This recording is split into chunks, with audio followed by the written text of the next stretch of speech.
Friends, చాలా చాలా powerful, one of the greatest and high probability setup అండి ఇది. నెంబర్ ఆఫ్ టైమ్స్ మన ఛానల్లో మాట్లాడుకున్నాం. ఇప్పటి వరకు మీరు ఎక్కడైనా నోట్ చేసుకోకపోతే ఖచ్చితంగా నోట్ చేసుకోండి. This is one of the strongest setup. ఏంటి 3 థింగ్స్ ఉంటాయి ఇందులో: opening, range, breakout, next flag, next inside candles. 3 కలిపి ఒకే దాంట్లో వచ్చి అది బ్రేక్అవుట్ అనేది జరుగుతుంది. వెదర్ ఇట్ ఈస్ బ్యారిషా, బుల్లిష్, ఏదైనా కావచ్చు. బ్యారిష్ అయినా బుల్లిష్ అయినా రెండు కూడా మనకి చాలా చాలా స్ట్రాంగ్ హై ప్రాబబిలిటీ సెటప్స్. ఓకేనా? ఈ రోజు ఇది మనకి చాలా చాలా చక్కగా క్లీనెస్ట్ ఫామ్ లో వచ్చింది. దట్టు ట్రెండ్ డైరెక్షన్ లోనే వచ్చాయి. సో క్లియర్ గా ఎక్స్ప్లెయిన్ చేస్తాను చూడండి. ఫస్ట్ మార్కెట్ అనేది మనకి ఇక్కడ ఓపెన్ అయిందండి. ప్రయర్ ట్రెండ్ ఎలా ఉందండి? Down trend. So first thing మనకు కావాల్సింది ఏంటంటే ప్రయర్ ట్రెండ్ అనేది అదే డైరెక్షన్లో ఉండాలి. ఏ డైరెక్షన్ అండి? ఇక్కడ బ్యారిష్ డైరెక్షన్లో ఉంది కాబట్టి మూవ్ కూడా మీరు అబ్జర్వ్ చేసినట్లయితే ఫస్ట్ క్యాండిల్ 1 మినిట్ క్యాండిల్ యొక్క రేంజ్ ఇది.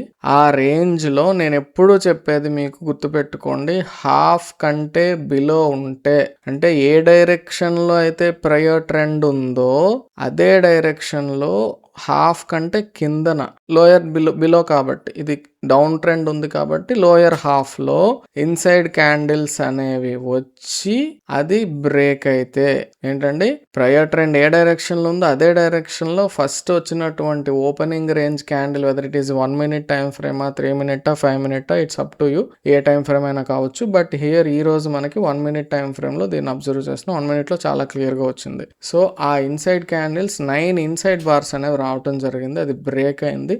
అది మరి ఎలా మనం గమనించవచ్చండి? అది ఓపెనింగ్ రేంజే కదా, ఫస్ట్ ఓపెనింగ్ రేంజ్. ఓకే, ఫ్లాగే కదా, bearish flag.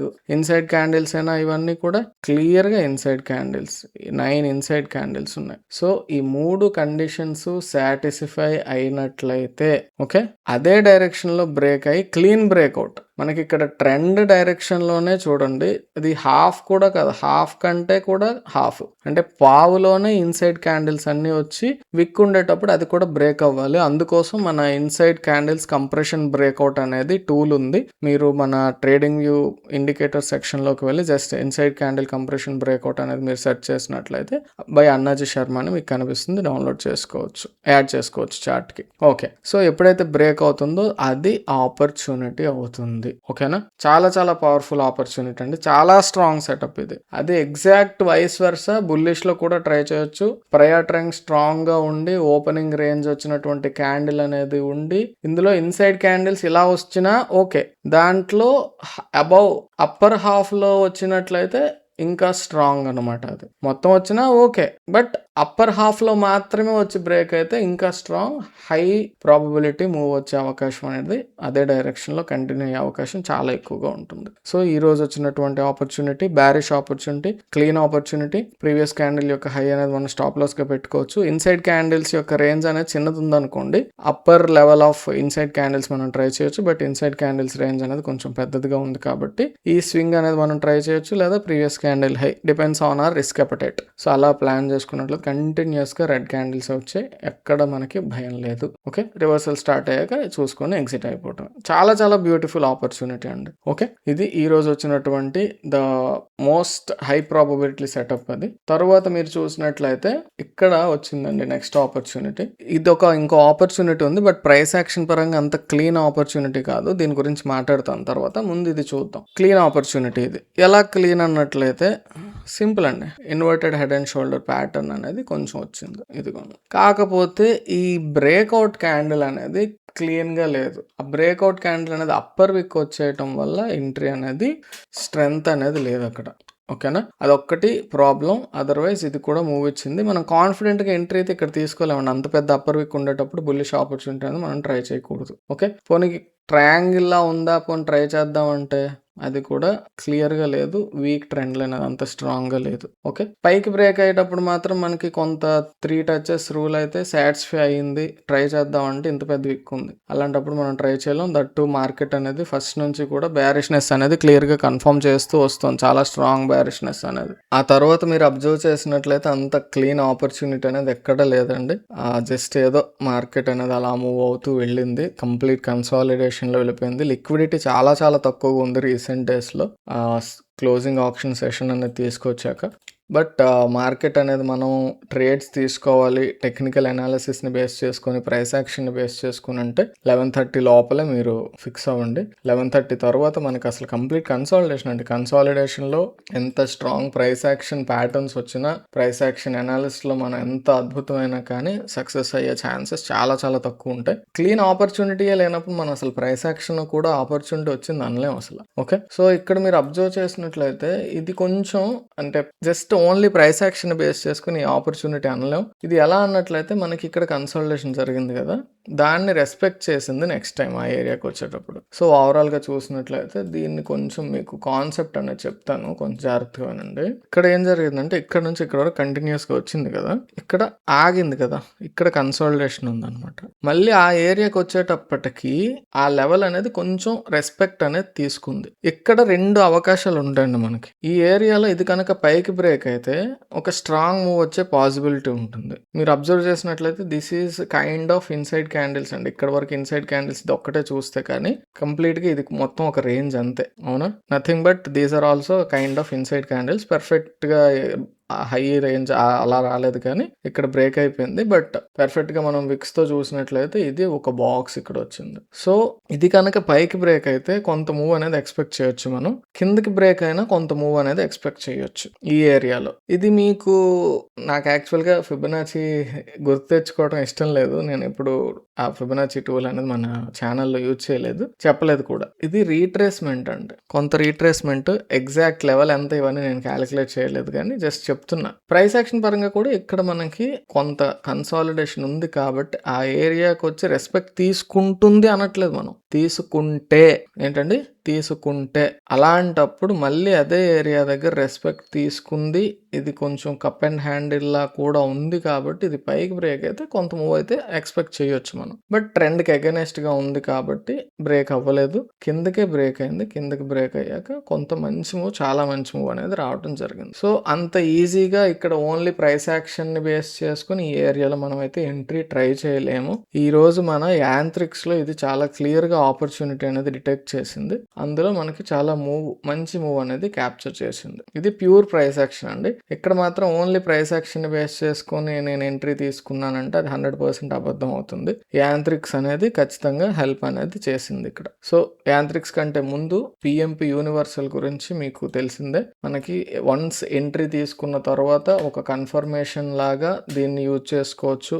Especially breakout trades మనం తీసుకుంటూ ఉంటాం కాబట్టి ప్యూర్ క్యాండిల్స్ ఎనేబుల్ చేసుకున్నట్లయితే క్లియర్గా ఏవి క్యాండిల్స్ అనేవి స్ట్రెంగ్త్ ఉన్నాయి, ఏవి మనకి ఇంపార్టెంట్ క్యాండిల్స్ కాదు, వాటిని ఇగ్నోర్ చేయొచ్చు.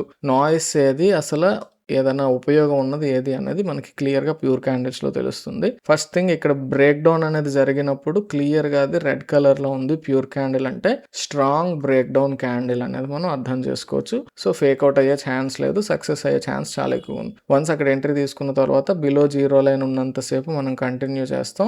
ఎప్పుడైతే స్ట్రాంగ్గా మూవ్ వచ్చి ఫస్ట్ గ్రే బార్ వచ్చినా కూడా ప్రాఫిట్ బుకింగ్ అనేది స్టార్ట్ చేసుకోవాలి. అర్థమైందా? ఎందుకంటే ఒక్కొక్కసారి షార్ప్ రివర్సల్స్ జరిగేటప్పుడు మనకి ఇబ్బంది అవుతూ ఉంటుంది. ఓకేనా, క్లియర్? నెక్స్ట్ ఇలాంటి వచ్చేటప్పుడు కొంత ప్రాఫిట్ బుకింగ్ అనేది స్కాల్పింగ్ బేస్ చేసుకుని వెళ్ళాలి. నెక్స్ట్ ఎప్పుడైనా నేను చెప్పింది ఒకటే, స్ట్రాంగ్గా కంటిన్యూస్గా ఇలా బార్స్ ఒకే కలర్ రెడ్ బార్స్ వచ్చి ఫస్ట్ టైం గ్రే బార్ ఎక్కడ వస్తుంది అక్కడ ప్రాఫిట్ బుకింగ్ అనేది స్టార్ట్ చేయాలి. ఓకేనా, ఎందుకంటే షార్ప్ రివర్సల్ ఒక్కోసారి జరుగుతూ ఉంటుంది, అలాంటప్పుడు దొరికిపోతాం. ఓకే, నెక్స్ట్ మీరు అబ్జర్వ్ చేసినట్లయితే నెక్స్ట్ మొమెంటమ్ షిఫ్ట్ అనేది ఈ ఏరియాలో జరిగింది ఇక్కడ. సో మొమెంటమ్ షిఫ్ట్ అనేది పిఎంపి యూనివర్సల్ అలైన్ అవ్వలేదు ఇక్కడ, కాబట్టి ఇక్కడ ఆపర్చునిటీస్ మనం అంత పర్ఫెక్ట్గా ట్రై చేయక్కర్లేదు. నెక్స్ట్ మీరు అబ్జర్వ్ చేస్తే ఇది కొంచెం ఈ క్యాండిల్ వచ్చింది, నెక్స్ట్ ఇక్కడ చూసినట్లయితే ఇది అలైన్ అయ్యాయి. ఓకేనా, దీనికి తోడు నిన్న మనం మాట్లాడుకున్నాం కదా, ఇందులో ఇంకొకటి ఉంటుంది మొమెంటమ్ కన్విక్షన్ స్ట్రెంగ్త్ డాట్స్ అనేవి. సో అవి కూడా అలైన్ అయితే మనకి చూసినట్లయితే ఈ క్యాండిల్ అనేది ఫస్ట్ది మనకి అలైన్ అవ్వలేదు, చిన్న ఇది వచ్చింది.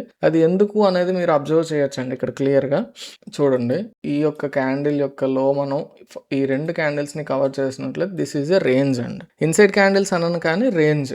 మీరు ఇంకో రకంగా చూసినా ఇన్సైడ్ క్యాండిల్స్ యొక్క విక్ ఏదైతే ఉందో ఆ విక్ అనేది బ్రేక్ అవ్వలేదు టిల్ హియర్. సో ఎప్పుడైతే ఇక్కడ మనకి బ్రేక్ డౌన్ అనేది జరిగిందో అక్కడ ఎగ్జాక్ట్ గా మొమెంటం షిఫ్ట్ ఈ యొక్క మొమెంటం కన్విక్షన్ డాట్స్ మ్యాచ్ అవ్వటం, ఆ ఏరియాలో మనం ఒక ఆపర్చునిటీ అనేది ట్రై చేయొచ్చు. కంటిన్యూస్ గా మనకి ఇంతవరకు కూడా బిలో జీరో లైన్ ఉంది. మీరు అబ్జర్వ్ చేసినట్లయితే మొమెంటం అనేది PMP bars below zero line, కొంత కన్సాలిడేషన్ జరిగినా మనకు అంత జస్ట్ వీక్నెస్ అనేది వచ్చింది, బట్ ఇబ్బంది పెట్టలేదు. మళ్ళీ గుర్తు చేస్తున్నాను నేను, కంటిన్యూస్ గా రెడ్ బార్స్ వచ్చిన తర్వాత ఫస్ట్ టైం గ్రే బార్ వచ్చేటప్పుడు ప్రాఫిట్ బుకింగ్ అనేది స్టార్ట్ చేయాలి. ఎందుకంటే ఇక్కడ మనకి స్వింగ్ లో అక్కడ ఆ ఏరియాలో ఉంది ఆల్రెడీ, అక్కడ కన్సాలిడేషన్ అవుతుండేటప్పుడు రివర్సల్ అయ్యే అవకాశం ఉంటుంది కాబట్టి కొంచెం సేఫ్టీ కోసం పార్షియల్ ప్రాఫిట్ బుకింగ్ అనేది చేయొచ్చు. స్కాల్పర్స్ అయితే మొత్తం ఎగ్జిట్ అయిపోయినా ప్రాబ్లం లేదు. ఓకే, తర్వాత కొంత మూవ్ అనేది మళ్ళీ కంటిన్యూ చేసింది డౌన్ సైడ్. కొంతేం కాదు, చాలా బాగానే వచ్చింది మూవ్ అనేది మాత్రం ఇది. సో ఇక్కడ నుంచి ఇక్కడ వరకు కంటిన్యూస్ గా మొమెంటం అనేది మనకి క్లియర్ గా క్యాప్చర్ చేసింది.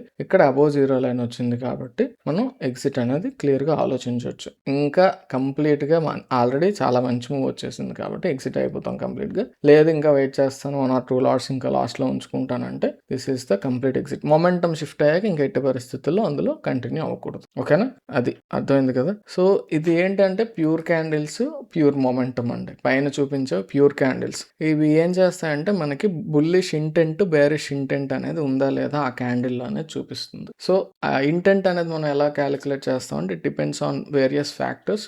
అవన్నీ మరి ఇప్పుడు క్యాలిక్యులేషన్స్ మనకు అవసరం లేదు. So trend lines, support and resistance draw చేసుకోవడానికి మళ్ళీ ఇబ్బంది ఉండకూడదని సేమ్ ఈ క్యాండిల్స్ లోనే వాటిని మనం సెపరేట్ గా తీసుకురావడం జరిగింది. ఎగ్జాక్ట్ ప్రైస్ క్యాండిల్స్ అవే, కానీ జస్ట్ ఆ కలర్స్ అనేవి మనం విజువల్ డిఫరెన్షియేషన్ అనేది తీసుకొచ్చాం. If you observe same away candles, just మనకి ఏది ఇంపార్టెంట్ క్యాండిల్, ఏది అన్నెసెసరీ క్యాండిల్ అనేది మనకు తెలుస్తుంది అనమాట. అంటే నాయిస్ అనేది ఫిల్టర్ చేస్తాం. సో ఇవన్నీ క్యాండిల్స్ లో మనం ఏ క్యాండిల్ ఎంట్రీ తీసుకోవాలన్న ఆలోచన వచ్చింది అనుకోండి, ఏ క్యాండిల్స్ లో ఎంట్రీ తీసుకోకూడదు ఫస్ట్ ఎక్స్ప్లెయిన్ చేస్తుంది. గ్రే క్యాండిల్స్ అనేది అసలు ఎంట్రీ తీసుకోకూడదు because it is nothing but noise.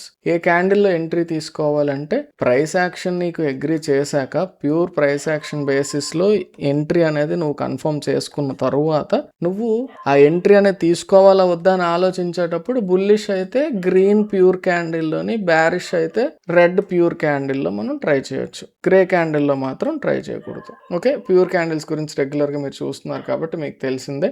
Lime candles అనేది స్ట్రెంగ్త్ ఎక్కువగా ఉంటుంది. ఓకే, ఇక్కడ కూడా మీరు అబ్జర్వ్ చేస్తే ఇందాక మనం మాట్లాడుకున్నప్పుడు ఎంట్రీ ఈ క్యాండిల్లో తీసుకోవచ్చా లేదా అనే క్వశ్చన్ అనేది మనకు వచ్చింది కదా. సో లైమ్ క్యాండిల్ అనేది వచ్చేటప్పుడు కొంచెం మనం ట్రై చేయొచ్చు, అగ్రెసివ్ అయినా కూడా ట్రై చేయొచ్చు. అదే ఒకవేళ ఇది గ్రే క్యాండిల్ అనుకోండి, అస్సలు ఎంట్రీ అనేది తీసుకోకూడదు. బట్ ఇది మన ప్రైస్ యాక్షన్ పరంగా ఇంత పెద్ద విక్ ఉండేటప్పుడు కొంచెం భయం వేస్తుంది ఖచ్చితంగా ఆ పాయింట్ ఆఫ్ టైంలో. బట్ స్టిల్ లైమ్ క్యాండిల్ వచ్చింది కాబట్టి మూవ్ అనేది మనం అబ్జర్వ్ చేయొచ్చు. మీరు నార్మల్గా అబ్జర్వ్ చేసినా కూడా మొమెంటం షిఫ్ట్ అయ్యి నెక్స్ట్ ఆరెంజ్ రెడ్ క్యాండిల్ అనేది వచ్చిందంటే ఖచ్చితంగా ఒక మూవ్ అనేది మనం గమనించవచ్చు. బట్ ప్రతిదీ ఎంట్రీ తీసుకోమని నేను సజెస్ట్ చేయట్లేదు, కానీ అబ్జర్వ్ చేయండి. ఇక్కడ మొమెంటం షిఫ్ట్ ఈ ఏరియాలో జరిగింది, లైమ్ క్యాండిల్ మ్యాచ్ అయింది, మొమెంటం కన్విక్షన్ డాట్ కూడా మ్యాచ్ అయింది, మూవ్ వచ్చింది. Orange candle, momentum conviction, red move అనేది రావటం జరిగింది. సో ప్రతిదీ అలా తీసుకోండి అని నేను అనట్లేదు, కానీ కొంచెం ఇక్కడైతే ఎగ్జాక్ట్ క్యాండిల్ రాదు, కానీ ఒక 2 క్యాండిల్స్ తర్వాత వచ్చింది బికాస్ ఆఫ్ దిస్ కన్సాలిడేషన్. అక్కడ దానికి రెస్పెక్ట్ అయితే చెయ్యొచ్చు ఈ ఏరియాలో. ఓకే, అది కంప్లీట్ గా మనకి మూవ్ ఇచ్చింది. సో ఇది ఎలా మనం వర్కౌట్ చేయొచ్చు అంటే కొంచెం అది ట్రేడ్ తీసుకోండి అని కాదు, అబ్జర్వ్ చేయండి. బిఫోర్ 11 o'clock మనకి, బిఫోర్ 11 AM ఇది మనకి మొమెంటం షిఫ్ట్స్ అనేవి కొంచెం ఏదైనా ప్రైస్ యాక్షన్ పరంగా స్ట్రెంగ్త్ ఉండి జరుగుతూ ఉన్నట్లయితే కొంచెం ట్రై చేయొచ్చు.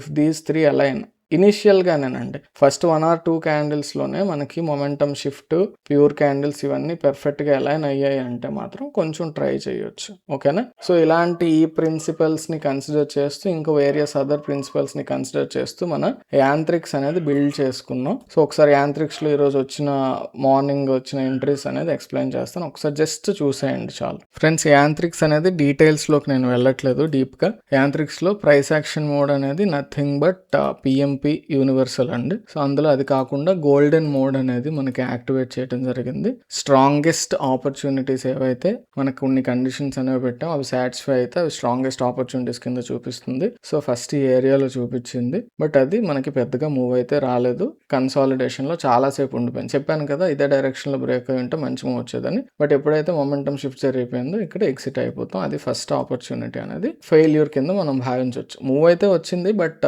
యాంత్రిక్స్ లో వచ్చిన ఆపర్చునిటీస్ ని బేస్ చేసుకుని హై బ్రేక్ అయ్యాక క్యాండిల్ క్లోజ్ అయ్యాక ఎంట్రీ తీసుకుంటాం. అలా చూసినట్లయితే కంప్లీట్ కన్సాలిడేషన్ లో ఉండిపోయిందండి. ఇంత కన్సాలిడేషన్ లో ఉండి కిందకి ఎప్పుడైతే బ్రేక్ అయిందో అక్కడ ఇంకా ఎగ్జిట్ అయిపోతాం. దట్టు మొమెంటం షిఫ్ట్ చూపించింది కాబట్టి. ఓకే, నెక్స్ట్ వెంటనే మనకి ఇక్కడ ఆపర్చునిటీ ఇంకోటి చూపించింది, బ్యారిష్ ఆపర్చునిటీ అనేది. సో బ్యారిష్ ఆపర్చునిటీ మనం క్లియర్ గా చూసినట్లయితే ఎంట్రీ అనేది ప్లాన్ చేసుకున్న తర్వాత ఈ ప్రొటెక్షన్ జోన్ అనేది మనకి హెల్ప్ చేస్తుంది. ఇక్కడ కూడా మీరు చూడండి ఈ ఎంట్రీ అనేది ఈ క్యాండిల్ మనం తీసుకున్న తర్వాత ప్రొటెక్షన్ జోన్ కంటే పైన ఉన్నంతసేపు చూడొచ్చు, కిందకు వచ్చాక కూడా కొంచెం వెయిట్ చేయొచ్చు. బట్ ఆపోజిట్ కలర్ లో వచ్చేసింది అంటే మాత్రం ఎగ్జిట్ అయిపోవాలి. ప్రొటెక్షన్ జోన్ కంటే కిందకి ఇక్కడ వచ్చినా ఇక్కడ ఎగ్జిట్ అయిపోయినా ప్రాబ్లం లేదు. బట్ ప్రైస్ యాక్షన్ పరంగా ఇదంతా ఒక జస్ట్ కన్సాలిడేషన్ కాబట్టి ఉండొచ్చు. మరి ఆప్షన్ బయింగ్ లో టూ మచ్ కన్సాలిడేషన్ అయినా డేంజరే కాబట్టి మనం ఎగ్జిట్ అయిపోయినా ప్రాబ్లం లేదు. బట్ జస్ట్ మీకు అర్థం అవటం కోసం చెప్తున్నాను. వన్స్ మనకి 1:1 అచీవ్ చేసిన తర్వాత ప్రొటెక్షన్ జోన్ అనేది కంప్లీట్ గా ఎక్కడ ఎగ్జిట్ ఇస్తే అక్కడ ఎగ్జిట్ అయిపోతాం అండి. ఇక్కడ ఏంటంటే 1:1 కూడా లేదు కదా మనకి. ఇక్కడ ఎంట్రీ తీసుకున్నాం అనుకోండి, అట్లీస్ట్ ఈ క్యాండిల్ కైనా దాటి కింద క్లోజ్ అయితే అది మనం స్టాప్ లాస్ కింద పెట్టుకుంటాం. అక్కడ జస్ట్ ఇందులోనే 1:1 కూడా రాకుండా అక్కడే కన్సాలిడేట్ అయ్యేటప్పుడు మనం ప్రొటెక్షన్ జోన్ కంటే కింద వచ్చిందని ఎగ్జిట్ అయిపోవడం కరెక్ట్ కాదు. Okay, clear. అలా చూసుకున్నా పర్వాలేదు. లేదంటే మనకి మొమెంటం బార్స్ ఎంతవరకు మనకి కంటిన్యూస్ గా బిలో జీరో లైన్ ఉన్నాయనేది చూసుకుంటాం. అబోవ్ ప్రొటెక్షన్ జోన్ వచ్చేటప్పుడు మనం ఎగ్జిట్ అయిపోతాం అనమాట. అర్థమైందా? కంప్లీట్ మొమెంటం షిఫ్ట్ అనేది ఇంచుమించుగా ప్యూర్ క్యాండిల్స్ అలైన్ అవుతాయి. బట్ ప్యూర్ క్యాండిల్స్ లాజిక్ వేరు, ఈ పిఎంపి లాజిక్ వేరు, రెండు ఒకటైతే కాదు. ఓకే, సో అది చాలా చాలా బ్యూటిఫుల్ ఆపర్చునిటీ అండి. యాంత్రిక్స్ ఎవరైనా ఫాలో అవుతున్నట్లయితే నేను సజెస్ట్ చేసేది ఏంటంటే ఈ గోల్డెన్ ఆపర్చునిటీస్ ని కొంచెం ప్రైస్ యాక్షన్ తో మర్జ్ చేసుకొని ఎంట్రీస్ అనేవి ప్లాన్ చేసుకోండి. ఇక్కడ మనకి ప్రైస్ యాక్షన్ పరంగా ఎప్పుడైతే పైన క్లోజ్ అయిందో ఈ ఏరియాలో కన్సాలిడేషన్ ఉంది కాబట్టి ఇది అట్లీస్ట్ దాటే వరకైనా వెయిట్ చేయొచ్చు. బట్ ఎంట్రీ తీసుకున్నది కరెక్టే. ఇక్కడ ఎంట్రీ అయితే మాత్రం పర్వాలేదు, నాట్ బ్యాడ్. బట్ కన్సాలిడేషన్ కిందకి వచ్చేసింది. నెక్స్ట్ ఇక్కడైతే ప్రైస్ యాక్షన్ క్లియర్ గా ఇంత రేంజ్ అనేది ఎస్టాబ్లిష్ చేసి బ్రేక్ అయింది కాబట్టి ట్రై చేయొచ్చు. ఎప్పుడు కూడా బ్యారిష్ ఆపర్చునిటీ తీసుకుంటే లో కంటే కింద క్యాండిల్ క్లోజ్ అయ్యే వరకు వెయిట్ చేయండి. బుల్లిష్ ఆపర్చునిటీ తీసుకుంటే హై కంటే పైన క్యాండిల్ క్లోజ్ అయ్యే వరకు వెయిట్ చేయండి. ఓకేనా, క్లియర్. నెక్స్ట్ న్యూట్రల్ లేబుల్ ఉంటే ట్రై చేయొచ్చు. సిహెచ్ లేబుల్ ఉంటే మాత్రం కొంచెం రిస్క్, అది విడిచిపెట్టేయడం బెటర్. నెక్స్ట్ ఇంకొకటి most important thing, Antrix users ఎవరైతే ఉన్నారో వాళ్ళు 12-11:30కి లోపల మీకు ప్రాఫిట్ వచ్చిందంటే ఇంకా ఆఫ్ చేసేయండి. ఓకేనా, ప్రతి ట్రేడ్ ట్రై చేస్తాను అనొద్దు. కన్సాలిడేషన్ లోకి వెళ్ళిపోయింది మార్కెట్ అంటే మన యాంత్రిక్స్ కూడా ఏం చేయలేదు. ఓకేనా, సో తర్వాత మీరు అబ్జర్వ్ చేసినట్లయితే నెక్స్ట్ ఈ ఏరియాలో ఆపర్చునిటీ వచ్చింది. బట్ ఈ క్యాండిల్ అనేది మనకి క్లియర్ గా లేదు. అది దాటాక పైన మనకి క్యాండిల్ క్లోజ్ అయినా అది గ్రే క్యాండిల్ లో మనం ఎంట్రీస్ ఏం ప్లాన్ చేయం. సో పక్కన పెట్టేయచ్చు. నెక్స్ట్ ఈ ఏరియాలో వచ్చింది ఆపర్చునిటీ, ఇది దాటి తర్వాత లైమ్ క్యాండిల్ క్లోజ్ అయింది కాబట్టి ఎంట్రీ తీసుకోవచ్చు. మూవ్ చాలా చక్కగా వచ్చింది. ఓకే, నెక్స్ట్ ఇది బ్యారిష్ ఆపర్చునిటీ, న్యూట్రలే. ఇది దాటి కింద క్లోజ్ అయ్యాక మనం ఎంట్రీ తీసుకోవచ్చు. కొంత మూవ్ వచ్చింది కానీ బ్రేక్ ఈవెన్ అండి, no profit no loss. So ఇంకా తర్వాత మాత్రం యాంత్రిక్స్ అనేవి ట్రై చేయకపోవడం ఉత్తమం. కొన్ని ట్రై చేద్దాం అన్నా కూడా ఇది లో బ్రేక్ అవ్వలేదు. ఇది సిహెచ్ విడిచిపెట్టేయచ్చు. నెక్స్ట్ ఇది సిహెచ్ విడిచిపెట్టేయచ్చు. నెక్స్ట్ ఇది సిహెచ్ విడిచిపెట్టేయచ్చు. Okay, clear. సో తర్వాత లాస్ట్ లో మనకు ఒక ఇన్సైడ్ క్యాండిల్స్ కొన్ని వచ్చి ఇది షార్ప్ మూవ్ వచ్చిందండి. ఇది మనం అక్కడ అసలు ట్రేడ్ తీసుకోవాల్సిన పని లేదు. అక్కడ అది అంత మూవ్ వస్తుందని ఆ టైంలో మనం ఎక్స్పెక్ట్ కూడా చేయలేం. So that's fine. Okay, Antrix ఎందుకు చెప్పానంటే మీకు ఈ ఏరియాలో కొంచెం ట్రేడ్ అనేది ఇవాళ మనకి స్ట్రాంగ్ గా ఉంది అని తెలియటానికి కారణం అదండి. అది లేకపోతే యాంత్రిక్స్ అనేది మనకి ఇక్కడ ఆపర్చునిటీ చూపించకపోతే మాత్రం అది అంత స్ట్రాంగ్ గా మనం ట్రై చేయలేం. ఓకేనా, సో అవి ఇవాళ వచ్చినటువంటి ఆపర్చునిటీస్. పిఎంపి యూనివర్సల్ అనేది యాంత్రిక్స్ లో ఇంటిగ్రేటెడ్ గా మిక్స్ అయి ఉంటుంది. బట్ యాంత్రిక్స్ అనేది కంప్లీట్ సిస్టమ్ అండి. ఇది ఒక డిఫరెంట్ సిస్టమ్. దీన్ని మీకు అర్థం చేసుకోవాలంటే you have to watch the NG1 training modules. ఒక్క రోజులో మీకు అర్థమైపోయేది కాదు. ఇది అంత సింపుల్ కాదు. సింపుల్ గా ఉంటుంది, కాంప్లెక్స్ గా కూడా ఉంటుంది అండి. ఒక బేసిక్ బిగినర్ యూజ్ చేయొచ్చు, ఎక్స్పర్ట్ కూడా యూజ్ చేయొచ్చు. సో పిఎంపి యూనివర్సల్ ఒక్కటి మాకు లైఫ్ టైం యాక్సెస్ కావాలి అనుకున్నట్లయితే you can pay 5,000 and follow the process on the screen. ఓకేనా, so that's all for today. Next వీడియోలో మళ్ళీ కలుసుకుందాం. అంతవరకు టేక్ కేర్, బై బై, జై హింద్.